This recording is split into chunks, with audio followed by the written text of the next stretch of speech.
Bonsoir à tous, bienvenue dans le 7-8 journal de TV 78. C'est l'édition de la rédaction pour faire le tour de l'actualité locale et régionale. Voici les titres de ce jeudi 20 juin. Les anciens de l'Estaca de retour. Ce matin, l'école d'ingénieurs spécialisée dans les mobilités célébrait sa promotion 1969. 9 personnes diplômées il y a 50 ans ont fait le déplacement au campus de Montigny-le-Bretonneux. Ce réseau honorait lui sa promotion 2018. Entreprendre Yvelines a organisé cette semaine sa fête des lauréats. 27 créateurs de sociétés accompagnés par la structure ont été récompensés.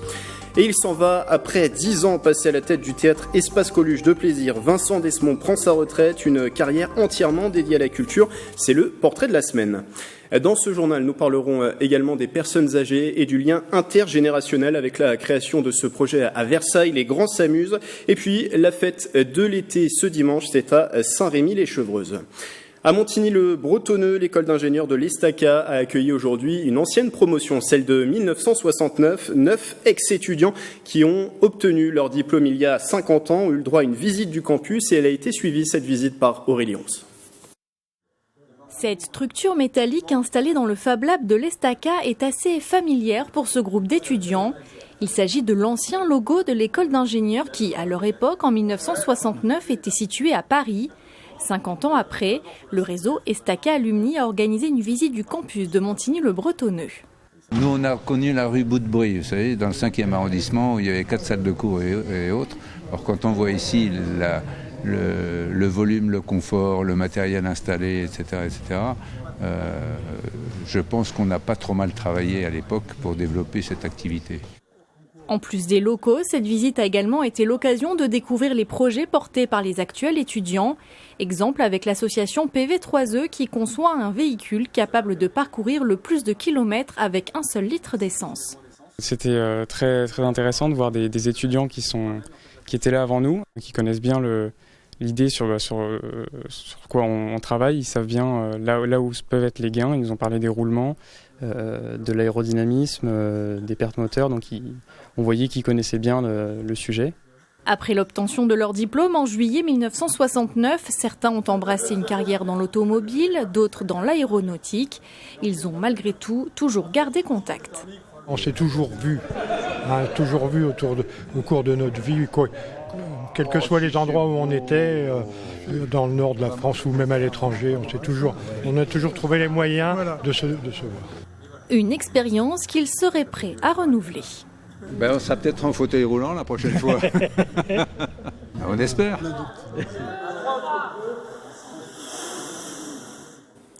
C'est jusqu'à dimanche à Paris, Le Bourget, le salon international de l'aéronautique et de l'espace. La présidente de la région, Valérie Pécresse, s'est rendue sur place hier pour affirmer la première place de l'Île-de-France dans le secteur. Depuis 2016, la collectivité a investi plus de 30 millions d'euros pour l'aéronautique et forfait sur la formation avec la création de 2 campus des métiers, l'un en Essonne, l'autre en Seine-et-Marne et Val d'Oise. Investissement également pour la recherche. Écoutez Valérie Pécresse au micro de Matt Finance de nos confrères de Radio Sensation. L'Île-de-France, c'est la première région aéronautique de France. Et ça ne se sait pas du tout assez. Nous avons 105 000 emplois, 2 000 entreprises. Et donc, bien évidemment, il faut qu'on les soutienne. On va les soutenir comment ? En organisant des campus des métiers et de la formation sur les métiers de l'aéronautique qui jusqu'à présent n'existaient pas. Par ailleurs, si on veut développer la filière aéronautique, il faut aider la recherche dans l'aéronautique et c'est pour ça que nous venons de signer avec Air France la création d'un laboratoire de maintenance prédictive parce que Air France Maintenance, la maintenance des avions, c'est 8 000 emplois en Île-de-France, donc c'est une filière énorme qui pourrait croître et embellir autour de Roissy. Sa vocation, faire émerger et réussir de nouveaux créateurs et repreneurs d'entreprises. Plus de 45 personnes sont en cours d'accompagnement par le réseau Entreprendre Yvelines. Cette semaine, il célébrait sa promotion 2018. Marilène Pichino et Nicolas Dandry. Ils sont 27 lauréats, des entrepreneurs accompagnés par le réseau Entreprendre Yvelines, réunis pour célébrer cette promotion 2018. Au quotidien, en fait, on a un programme mensuel d'accompagnement. Et donc un de nos membres, chef d'entreprise, la plupart du temps en activité, les suit au mois le mois pour voir avec eux d'une façon, je dirais, effet miroir, quels sont les problèmes, qu'est-ce qu'il pourrait y avoir comme solution. Mais jamais on prend la décision à leur place, c'est eux qui prennent la décision. Un parcours d'accompagnement entre 2 et 3 ans pour des projets très variés. Thème de la soirée, pensée, ambition. J'ai toujours eu cette envie de partir d'une idée pour arriver jusqu'à la réalisation, quelque chose de concret à vendre. Des idées qui nécessitent du temps. Après 3 années de recherche et développement, le réseau a aidé Mama Fomeniam à commercialiser son système de complémentaire santé pour les proches de la diaspora africaine restés au continent. Un ami avec qui je travaillais, un copain ingénieur, il a perdu sa maman qui souffrait d'un cancer parce qu'elle ne pouvait pas être traitée sur place. Et là, c'était le déclic, il fallait faire quelque chose et nous avons pensé à créer Diaspora Santé. Lancée en 2018, sa plateforme est déjà utilisée dans 13 pays différents. Moi, je trouve qu'il y a une génération d'entrepreneurs et d'entrepreneurs au féminin, exceptionnels, qui ont envie de changer le monde, qui ont une ambition, pas seulement pour eux, pas seulement pour gagner de l'argent, qui n'est même plus le premier moteur de la création d'entreprises pour eux. Le réseau Entreprendre Yvelines fêtera ses 10 ans en octobre prochain. Il contribue à la création d'emplois dans le département. Les entreprises du département qui étaient invitées à un temps d'information ce matin au Ski Cube à Guyancourt, la préfecture des Yvelines présentait les dispositifs de l'État en faveur de l'insertion professionnelle dans les quartiers de la politique de la ville. Des territoires où le taux de chômage est plus important, il frôle les 40%, par exemple chez les jeunes à Mantes-la-Jolie. 3 dispositifs ont été plus particulièrement détaillés. Le plan 10 000 entreprises, les emplois francs qui apportent une aide financière aux sociétés qui embauchent un habitant d'un quartier prioritaire, 15 000 € sur 3 ans pour un emploi en CDI, ou encore le pacte pour mettre davantage en relation jeunes et entreprises. Les propos sont collectés par Aurélie Hans. Il y a plusieurs actions. Ça peut être par exemple pour les jeunes collégiens, trouver un stage de 3e vraiment de qualité, qui ne soit pas juste le commerce en bas de chez lui. La possibilité d'aller dans des grandes entreprises ou dans des services publics dont ils n'ont pas forcément connaissance. C'est aussi essayer de promouvoir l'alternance qui est, on le sait, vraiment un levier important pour ces jeunes pour pouvoir accéder à l'emploi. Et également sensibiliser les entreprises sur des achats responsables qui peuvent être effectués vraiment localement et pas forcément à l'autre bout du monde. Et plus d'informations sur ces dispositifs sur le site internet de la préfecture des Yvelines. On parle à présent dans ce journal du lien social, plus précisément le lien intergénérationnel, avec mes invités autour de la table, Jennifer Caron et Dominique Jourdain. Bonsoir. Bonsoir. Restez avec nous, on parle dans un instant avec vous de la fête de l'été qui se déroule ce dimanche à Saint-Rémy-les-Chevreuses. Bonsoir Anne Boucharla. Bonsoir. Vous avez lancé à Versailles les Grands s'amusent. Alors c'est un projet de socialisation et de divertissement pour les personnes âgées qui passe notamment par la transmission. C'est un projet qui part d'un constat, 300 000 personnes âgées qui sont en situation de mort sociale en France, d'après une étude de l'Institut CSA. C'est ça, et puis c'est aussi le constat que la plupart des seniors, des personnes âgées, veulent rester chez eux le plus tard possible. Et voilà, donc il faut les occuper. Et elles souffrent d'isolement, ces personnes âgées ? Ouais, il y a beaucoup de gens qui se plaignent d'être seuls. Les familles sont éclatées aujourd'hui. Ils n'ont pas tous beaucoup d'amis ou des amis qui ont disparu. Donc effectivement, par exemple, prendre un repas seul, c'est un peu triste. Ouais. Donc l'idée, c'est vraiment de recréer du lien social et de les mettre en réseau. Voilà. À Versailles, si on pose le constat aussi, c'est que la population des seniors est de 21%, c'est ça, il y a 21% de seniors à Versailles. De plus de 60 ans. De plus de 60 ans. Exactement, ouais. Et donc, c'est pour ça que vous le lancez à Versaille, il y a un vrai besoin sur cette ville. Il y a un vrai besoin. Moi, c'est un secteur que je connais bien parce que je vis à Versailles depuis plus de 20 ans. Voilà, donc j'ai constaté par les commerçants, par des médecins, des infirmières, que voilà, il y avait beaucoup de personnes isolées. Justement, pourquoi avoir créé ce projet ? C'est sur le terrain, vous avez vu qu'il y avait ce besoin ? C'est sur le terrain, et puis moi, il y a quelque chose qui me tient à cœur, c'est le fait que chacun a sa place dans la société. Pour moi, les seniors, ce sont des trésors, ils ont énormément de choses à transmettre, on l'oublie un petit peu, et de dire, voilà, transmettez-nous vos expériences, vos passions, un métier que vous avez exercé, que vous avez adoré, qui peut-être a disparu aujourd'hui. C'est nos mémoires, hein, donc l'idée, c'est que ça continue et qu'on puisse profiter de leurs expériences. Alors ce projet, je le rappelle, c'est les Grands s'amusent. Quel est l'objectif et aussi quel est le principe ? de ce projet? Alors, l'objectif, c'est vraiment de justement leur redonner confiance, de leur recréer du lien social par cette transmission, et ensuite qu'ils puissent justement être en meilleure santé, avoir un meilleur moral, etc.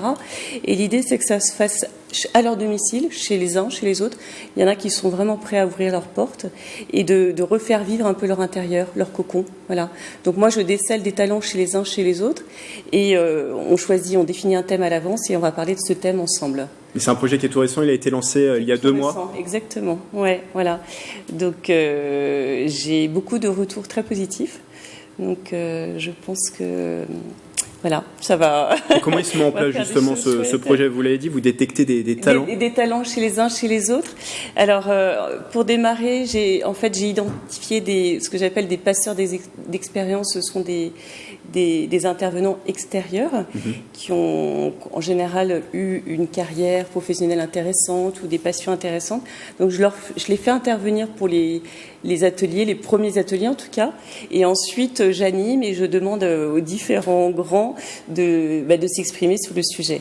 Voilà. Et il s'adresse seulement aux Versaillais dans un premier temps? Dans un premier temps, je démarre à Versailles et l'idée c'est d'essaimer, et ça peut se faire partout. Donc voilà. De quelle forme elles prendront justement, quelle forme elles prennent ces séances chez les personnes âgées? En fait, c'est un système d'adhésion à l'année. Je crée comme le club des grands. C'est un petit peu ce que j'aimerais faire, c'est des salons littéraires comme le 19e, des choses où des salons, des moments où on va pouvoir vraiment apprendre des uns des autres des choses très intéressantes. C'est pas juste du bavardage, de se retrouver entre eux puis bavarder, mais c'est vraiment apprendre des expériences des uns et des autres. Donc c'est avec quel type d'activité, par exemple? Alors c'est des conférences. D'accord. C'est-à-dire un ancien prof d'histoire va pouvoir faire animer une conférence sur un thème qu'on aura défini à l'avance. Une ancienne prof de chant va proposer pourquoi pas un cours de chant. Voilà, ça va être en fait une dynamique que je vais mettre en place entre eux et qui va j'espère le plus dynamique possible, et puis c'est mon rôle aussi qu'ils me fassent confiance et que je fasse le relais et qu'ils puissent s'exprimer le plus librement possible en fait. Voilà. Et l'adhésion, combien coûte-t-elle? Alors ça, je suis en train de finaliser tout ça. Voilà, c'est en train de se fixer. Ouais. Comment on prend contact avec vous? Comment on peut effectivement adhérer? En fait, moi, pour l'instant, j'ai une page Facebook. Donc ça s'affiche actuellement. Voilà, ça s'adresse plus effectivement aux enfants, ces personnes-là qui vont pouvoir rentrer en contact avec moi. Après, moi, je communique beaucoup sur les réseaux locaux, voilà, comme par exemple Gens de Confiance, sur Nextdoor, les réseaux de voisinage. Et puis après, c'est beaucoup de prospection. C'est vraiment, je vais voir les gens parce que comme c'est de l'humain, il faut qu'ils me fassent confiance. Donc je vais beaucoup chez les commerçants. Donc c'est un gros boulot de prospection. Voilà. Merci Anne Boucharla, créatrice de ce projet Les Grands s'amusent. Et je rappelle que toutes les informations sont à retrouver sur le lien qui s'affiche en bas de l'écran. Merci.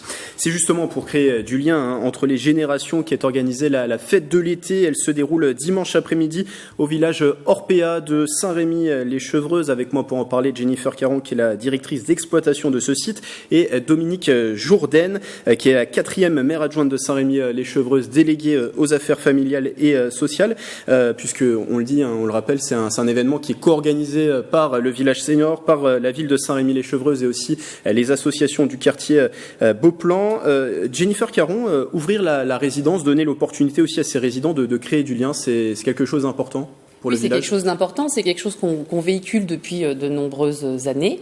Le groupe Orpea a toujours été attaché à développer les liens intergénérationnels qui permettent effectivement de créer du lien social, comme vous le disiez tout à l'heure, mais aussi ça participe à l'épanouissement des personnes en perte d'autonomie, et ça permet aussi de changer le regard de la société sur les personnes vivant en EHPAD. Oui, je vous fais réagir par rapport à ce que disait Anne Boucharla. C'est quelque chose d'important pour ces personnes âgées de garder un contact, garder du lien. Garder sa place dans la société, garder du lien social et transmettre effectivement.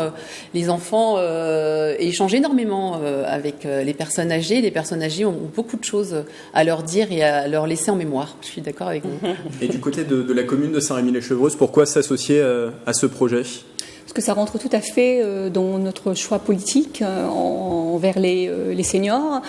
On a de la chance d'avoir d'excellentes relations avec Madame Caron et donc le village senior européen, et donc c'était tout à fait naturel qu'on a souhaité s'associer à cette grande fête pour justement l'intergénérationnel, parce que c'est un peu mon cheval de bataille sur notre mandat, et c'est tellement sympathique de voir les jeunes et les personnes âgées communiquer et échanger ensemble, donc voilà, ça me paraissait tout à fait opportun et naturel de le faire. Alors, d'autant plus que l'animation rentre tout à fait dans le cadre convivial de la fête de la musique. Il y a un gros programme qui est prévu à Saint-Rémy-les-Chevreuses ce week-end. Tout à fait, vendredi, samedi et dimanche, donc on aura 3 jours de festivités. Avec un angle intergénérationnel pour le dimanche. Donc événement intergénérationnel, mais aussi solidaire, puisque les bénéfices de cet événement seront reversés à une association, je vais y arriver, Imagine for Margot, qui soutient la recherche contre le cancer des enfants. Oui, tout à fait. Alors, l'association Imagine for Margot a été créée en 2010. C'est une association yvelinoise dont le siège est à Saint-Germain-en-Laye.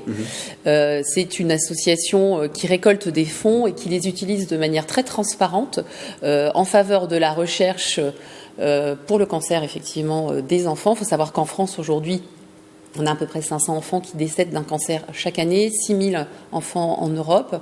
Et l'argent récolté par l'association Imagine for Margot permet de financer des programmes innovants et spécifiques en faveur des enfants et des adolescents. Donc lien intergénérationnel, angle également solidaire. Comment s'est monté le projet ? Il s'est monté avec les associations du quartier de Beauplan, c'est ça ? Oui, alors, où est situé le village senior ? Tout à fait. Alors, nous sommes un peu coutumiers du fait, je dirais, puisque le village Orpea de Saint-Rémy-les-Chevreuses est surtout un lieu de vie. C'est un village dans la ville, en fait.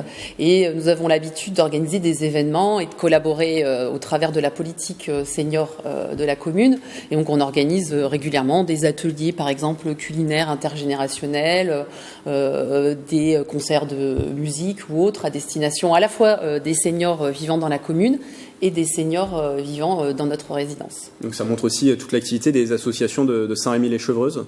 Oui, tout à fait. On se tenait absolument de soutenir leurs projets, parce qu'on a la chance à Saint-Rémy d'avoir un tissu associatif très important, donc on est là pour les soutenir dans leurs projets, c'est important. Et du coup, qu'est-ce qui est au programme de cette fête dimanche après-midi ? Jennifer. Bien, écoutez, c'est une fête de l'été, donc à l'aube des vacances d'été, dans le cadre de la fête de la musique. On organise des stands de jeux, donc il y a une dizaine de stands de jeux. Alors on retrouvera la pêche au canard, le tir à la carabine, du chamboule-tout, des ateliers de maquillage, des parcours d'agilité pour les enfants, des barbes à papa, du popcorn, des glaces, des confiseries. Beaucoup de joie et de bonne humeur. Donc on l'a dit, ça va mettre en avant le tissu associatif de Saint-Rémy, aussi ces associations, ces bénévoles, il y a une 50aine de bénévoles qui vont être mobilisés sur cet événement pour la préparation, pour animer aussi le jour J. Oui, effectivement, on a préparé cet événement donc avec la commune et avec les associations, donc notamment l'association Vivre les Hauts de Saint-Rémy, le Lions Club de la Vallée de Chevreuse qui est aussi très dynamique sur notre territoire, et puis une association de parents d'élèves de l'école Jacques Lieusaint. Et donc depuis déjà, c'est un projet qui a été initié au mois de décembre, donc ça fait déjà plusieurs mois que nous travaillons à ce projet. On a convié les 690 enfants scolarisés à Saint-Rémy à venir partager ce moment avec nous, et on leur a offert une carte de jeu. Ils pourront bénéficier gratuitement des activités ce jour-là. Les ingrédients pour une première fête de l'été réussie ? Du soleil. La bonne humeur. Et donc cette fête de l'été se déroule dimanche, c'est au village senior Orpea de Saint-Rémy, les Chevreuses. Rendez-vous de 14h à 18h. Merci Dominique Jourdain et merci à vous Jennifer Caron. Merci.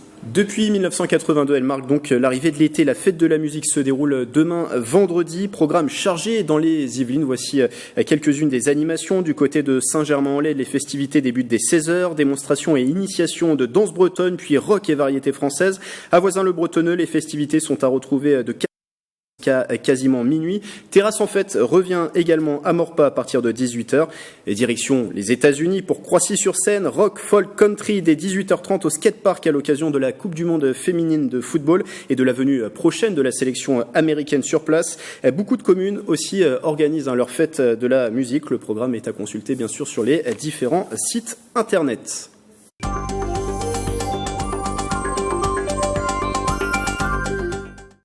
Une page se tourne au théâtre Espace Coluche. Après 10 ans à sa tête, son directeur Vincent Desmond prend sa retraite. Sa carrière, il l'a entièrement dédiée à l'art, dans d'autres salles, mais aussi sur les planches. Son portrait signé par Mélanie Poquet et Michael Elmidoro. Une répétition à la saveur particulière. Les 25 et 26 mai dernier, la troupe jouait double jeu.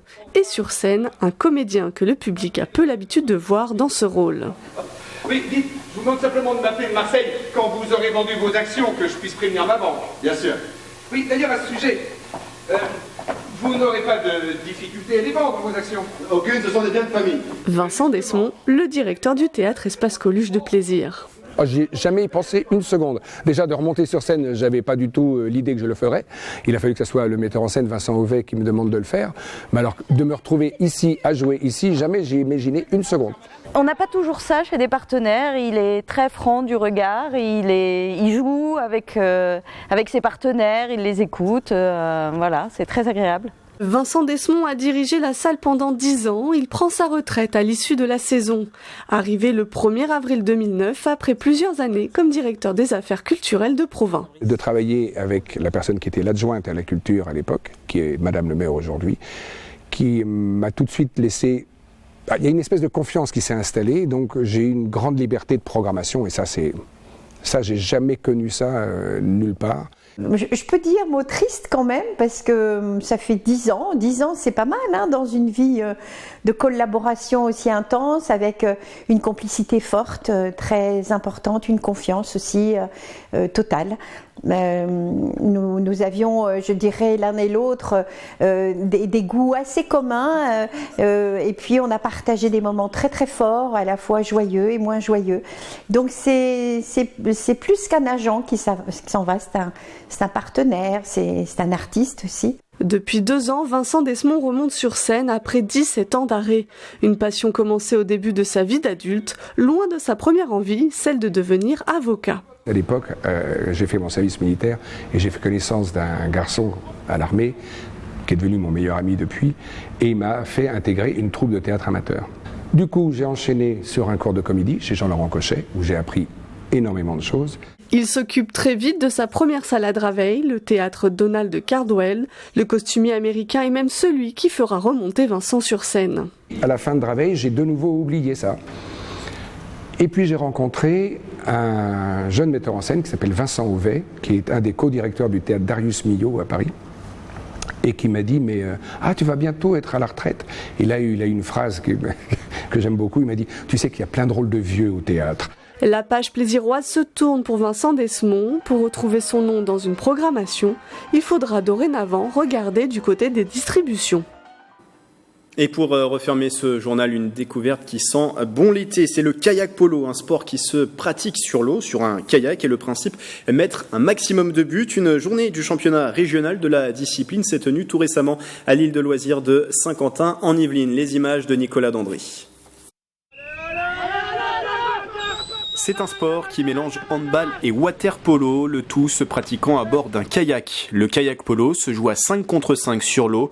Un match se divise en demi-temps de 10 minutes. Le principe, mettre plus de points que l'équipe adverse dans un but situé en hauteur. C'est du kayak. Alors il faut savoir faire du bateau. Et après, dès qu'on prend la balle en main, on oublie le bateau. Donc si on n'est pas bon en kayak à la base, on n'arrive pas très bien à manœuvrer.